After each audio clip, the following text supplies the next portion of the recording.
ng visa sa lisensya ng pag-aabogado ni Anakan Bin Laden El Sharif, Chairman ng Bangsamoro National Movement for Peace and Development o BMNPD sa Supreme Court si Atty. Lorenzo Nari Gadon na kandidato sa pagkasenador.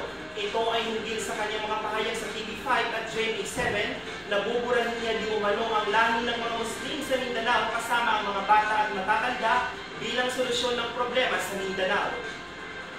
Ang nasabing petisyon ay 6 na pahina na kung saan nagsasaad sa mga nilabag nito ng mga batas, responsibilidad at panuntunan bilang isang abogado. Marami sa mga Muslim netizen ang nagalit sa mga pahayag na yon. Si Bin Laden ay kagagaling lang sa island provinces ng ARM sa sulong Tawi-Tawi at Basilan para sa kanyang pangangampanya bilang isang kandidato na rin ng ARM Regional Vice Governor, ngunit pansamantala muna siyang nagpahinga para personal na maihain ang kaso sa Manila. Samantala, nagsimula na sa araw na ito April 9 ang overseas voting for the 2016 national elections para sa ating mga kababayan OFW na magtatagal hanggang May 9.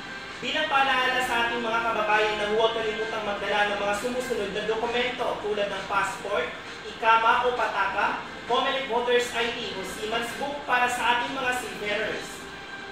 Manatili nakaantabay para sa iba pang online updates.